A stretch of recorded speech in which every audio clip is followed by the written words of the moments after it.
இதுதான் முதல் தடவை நாங்கள் வந்து மேடையில் பேசுகிறது. இதுவரையும் யூடியூப்பில் தான் பேசியிருந்துருக்குறோம். அங்கே எதனா நிறைய உளருவோம், அதை கட் பண்ணி தூக்கிடுவோம். பட் இதில் கட் பண்ணி தூக்க முடியாது, மேடை பேச்சு. அதனால் கொஞ்சம் பயமாக தான் இருக்குது.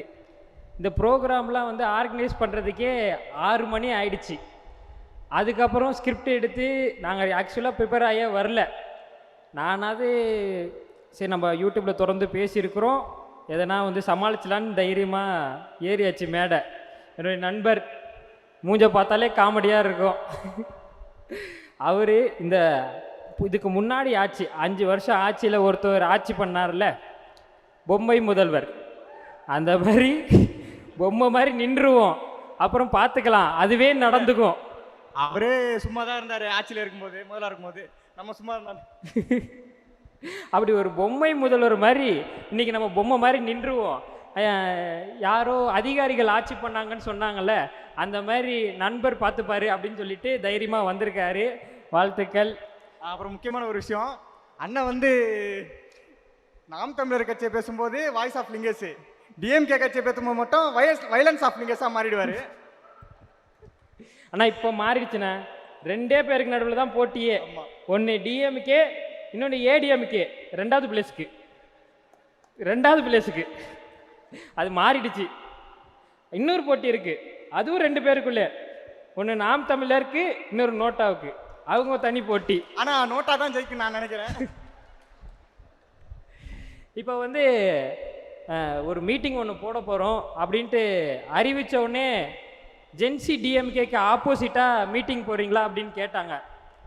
ஜென்சி டிஎம்கேக்கு ஆப்போசிட்டாக போடணுன்னா அது அரசியல் மீட்டிங்காக இருக்காது, சிரிச்சா போச்சு அந்த மாதிரி எதனா காமெடி மீட்டிங் வேணால் போடலாம். அரசியல் மீட்டிங் போதே ஜென்சி டிஎம்கேக்கு இது ஆப்போசிட்டாக கிடையாது. 2வது விஷயம், இங்கே வரக்கூடிய யாரும் ஜென்சி கிடையாது, நாங்கள் மட்டும்தான். இவர் வந்து 80s, அவர் வந்து யங் தாத்தா 90s. அதனால இது ஜென்சி டிஎம்கேக்கு ஆப்போசிட்டாக இல்லை. ஆனால் அவங்கள பற்றியும் கொஞ்சம் பேசுவோம். வி ஆர் ப்ரவுட் கொத்தூஸ். ஏண்டா வக்கீலாக இருந்தால் வக்கீல், நான் ஒரு வக்கீல்னு பெருமைப்படலாம். நான் ஒரு டாக்டராக இருந்தால் ஐ எம் டாக்டர் அப்படின்னு பெருமைப்படலாம். இல்லை, ஒரு கூலி தொழிலாக இருந்தால் கூட நான் ஒரு கூலி தொழில் பெருமைப்படலாம். அதுவும் ஒரு பெருமையான ஜாப் தான். கூலி தொழிலாக விவசாயியோ நான் அது சொல்லி பெருமைப்படலாம். இந்த டென்சி டிஎம்கேன்னு மீட்டிங் நடந்ததுக்கு அப்புறம் தான் கொத்தடிமையாக இருக்க பெருமைப்பட ஒரு கூட்டம் இருக்குன்னு தெரிஞ்சுது. எங்கடா நீங்கள் இதுக்கு இவ்வளோ நாளா அப்படின்னு தோணுச்சு அந்த மீட்டிங்கை பார்த்துட்டு. கொத்தடிமையாக இருக்க யாருக்குன்னா இங்கே விரும்புவோமா? நான் கொத்தடிமை அப்படின்னு சொல்லி யாருன்னா விரும்புவோமா? இதெல்லாம் இந்த நம்ம நாட்டுக்கு சுதந்திரம் வாங்கினாங்கல்ல, சுதந்திர போராட்ட தியாகி, கஷ்டப்பட்டு உயிரை கொடுத்து தூக்கிலெல்லாம் போட்டாங்க நிறைய பேரை. அவங்களோட ஆத்மாலாம் இவனுங்களோட இந்த ஸ்பீச்சை கேட்டால் என்ன நினைக்கும்னு கொஞ்சம் யோசிச்சு பாருங்க. வி ஆர் ப்ரவுடு கொத்தூஸ். அவங்களுக்கு யார் சமூக போராளிக்கெலாம் தில்வாலே புச்சினைக்கா போட்ட மாதிரி இருந்திருக்கும் அவங்க ஆத்மாக்கெல்லாம். கொத்தடிமையாக இருக்க பெருமைப்படுறாங்க. 2வது, இது குடும்ப ஆட்சி தான் அப்படிங்கிறாங்க. எப்போ என்னடா வேணுங்களே ஒத்துக்கிறாங்களே, பரவாயில்ல திருந்திட்டாங்க அப்படின்னு நினச்சோம். திமுகவுக்கு குடும்பமாக போய் ஓட்டு போடுற இது குடும்ப கட்சி தான் அப்படிங்கிறாங்க. ஏண்டா அதாவது ஒரு குடும்பமே ஆட்சி பண்ணுறதுக்கும் ஒரு குடும்பமாக போய் ஓட்டு போடுறதுக்கும் வித்தியாசம் இல்லையா மக்களே? ஒரு குடும்பமே ஆட்சி பண்ணுறதுக்கும் குடும்பமாக போய் ஓட்டு போடுறதுக்கும் வித்தியாசம் இல்லை. 2த்தையும் ஒன்றாக்கி இது குடும்ப ஆட்சி தான் அப்படின்ட்டு, அதாவது குடும்ப ஆட்சிக்கு ஒரு ஜஸ்டிஸ் தர்றாங்க பார்த்தீங்களா? இப்படி ஒரு கூட்டம் இருக்குது அப்படின்னு பார்த்தோன்னே எங்களுக்கு ஆச்சரியமாயிடுச்சு. ஏன்னா தொடர்ந்து நாங்கள் சமூக வலைதளத்தில் போட்டு அடிச்சுக்கிட்டே இருக்கிறோம். அதாவது பாம்பு பொத்துக்குள்ளேருந்து ஒரு வகையாக பாம்புங்க வர மாதிரி எங்கேருந்து வராங்கன்னே தெரில, திடீர்னு கிளம்புறாங்க. பார்க்கும்போது பயமாக இருக்கு. அந்த மாதிரி கொத்தடிமையாக இருக்கிறது பெருமைப்படுறாங்க, குடும்ப ஆட்சிக்கு நியாயப்படுத்துகிறாங்க. அதுக்கப்புறம் அண்ணன் சொன்ன மாதிரி தான் உதயண்ணா தம்பிடா அப்படின்றாங்க. உதயண்ணாவுக்கே யாருங்க மரியாதை தரல. அவரே ஒரு டம்மி பீஸை தான் சுற்றின்னு இருக்காரு. சொல்லுவேன், பெருமையாக சொல்லுவேன், உதயண்ணா தம்பி அப்படின்னாரு. சரி பரவாயில்ல, உதயண்ணா பேரை சொல்லி கெத்தாக இருக்கிறதுக்கு கொஞ்சம் பேர் இருக்காங்களே அப்படின்னு சொல்லிட்டு உதயண்ணா மேலே ஒரு மரியாதை வந்துச்சு. அந்த மரியாதை ரொம்ப நேரம்லாம் இல்லை. கொஞ்ச நேரம் கழிச்சு ஹாஸ்பிட்டல் வெளியே படுத்து கிடக்குறான்.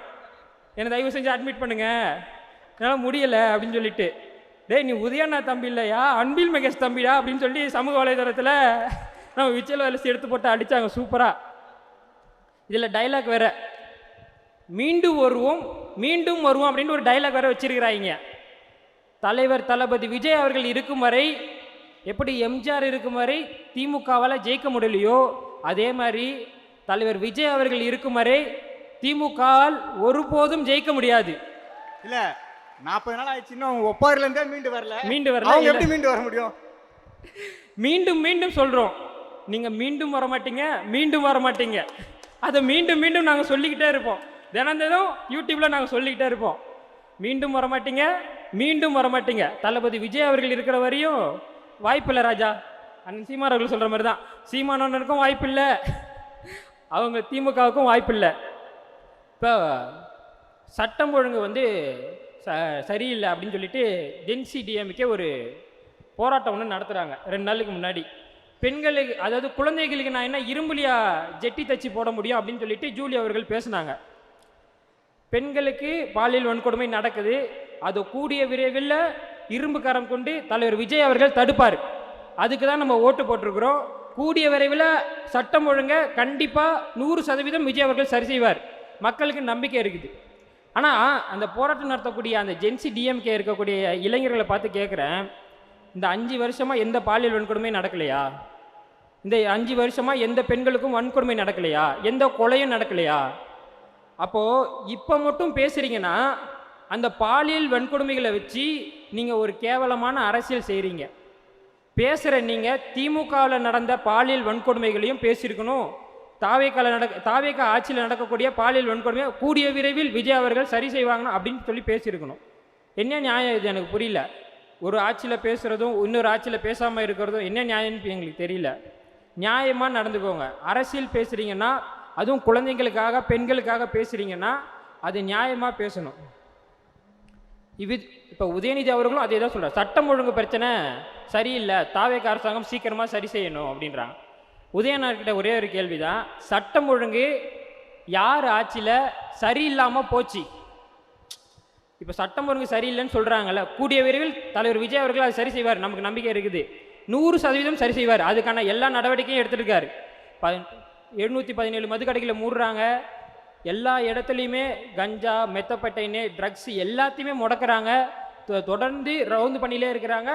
இதை மொத்தமாக ட்ரக்ஸை கட்டுப்படுத்தி பெண்களுக்கு பாதுகாப்பு கூடிய விரைவில் விஜய் அவர்கள் முழு பாதுகாப்பை கொடுப்பான்னு நம்பிக்கை இருக்குது. ஆனால் இந்த பெண்களுக்கு பாதுகாப்பு யாருடைய ஆட்சியில் கெட்டு போச்சு அது மட்டும் யோசிச்சு பார்க்கணும் மக்களே. அவங்க ஆட்சியில் தான் கெட்டு போச்சு. இப்போ அவங்களே சொல்கிறாங்க, ஏன் அவங்களால சரி பண்ண முடியல? அப்போ திரும்ப திரும்ப சட்டம் ஒழுங்கு பிரச்சனை, சட்டம் ஒழுங்கு பிரச்சனைன்னு அவங்களால முடியாத ஒன்றை விஜய் அவர்கள்கிட்ட கேட்குறாங்க பார்த்தீங்களா? அப்போது விஜய் அவர்கள் எப்படி ஜெயிச்சிருக்காருன்னு மட்டும் பாருங்க.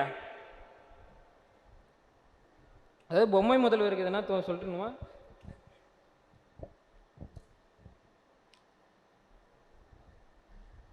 ஓட்டு போட்ட மக்களுக்கு, அதாவது உதயநிதி அண்ணன் சொல்றாரு, ஓட்டு போட்ட மக்களுக்கு சட்டமன்ற உறுப்பினர்கள் யாருன்னே தெரியாது அப்படிங்கிறாரு. இப்போ இந்த இந்த தொகுதியோடைய எம்பி 40 தொகுதியிலுமே திமுக தான் இருக்கிறாங்க. இந்த தொகுதியோட எம்பியை வெளியே போகும்போது கேட்டு பாருங்க, இந்த ஏரியாவில் யாருக்குன்னா தெரியுமா அப்படின்ட்டு. இந்த தொகுதியோட எம்பி தமிழ்ச்சி தங்கப்பாண்டியன், அப்படி அவங்க தான் எம்பியாக இருக்கிறாங்க. வெளியே போகும்போது இந்த தொகுதியோடைய எம்பி யாருன்னு கேட்டு பாருங்க, யாருக்குமே தெரியாது. ஆனால் எந்த தொகுதியில் போய் தாவேக்கா ஆட்சியில் தாவேக்கா சட்டமன்ற உறுப்பினர்கள் இருக்கக்கூடிய எந்த தொகுதியில் போய் கேட்டாலும் அவங்களுடைய பேரை கரெக்டாக எல்லா மக்களும் சொல்லுவாங்க. தொடர்ந்து சமூக வலைதளத்தில் அவங்க செய்யக்கூடிய எல்லா பணிகளையும் அவங்க போட்டுக்கிட்டே இருக்கிறாங்க, தினம் தினம் போடுறாங்க. நான் இந்த பணியை செஞ்சுருக்கிறேன் அப்படின்னு சொல்லிட்டு மக்களுக்கு தெரிவிக்கிறாங்க. உடனே இது ரீல்ஸ் ஆச்சியா. இவ்வளோ நாளாக யார் என்ன பண்ணானே தெரியாமல் இருந்தது. இந்த 40 எம்பிகளும் அந்த எம்பியோட அந்த எம்பி தொகுதியில் போய் கேட்டு பாருங்க, யாருக்குமே தெரியாது. இவர் சொல்கிறாரு, சரி இப்படி நம்ம மேலே தொடர்ந்து பல குறைகளை சொல்லிக்கிட்டே இருக்கிறாங்க. அதாவது ரோடு சரியில்லை, தாவேக்கா தான் காரணம்னு சொன்னால் பார்த்துக்கலாம். இல்லை எதனா அசம்பாவிதம் நடந்துடுச்சு, தாவேக்கா ஆட்சின்னு தான் சரி ஒத்துக்கலாம். கரு கலைஞ்சா கூட தாவேக்கா ஆட்சி தான் காரணம்னு சொல்கிறாங்க.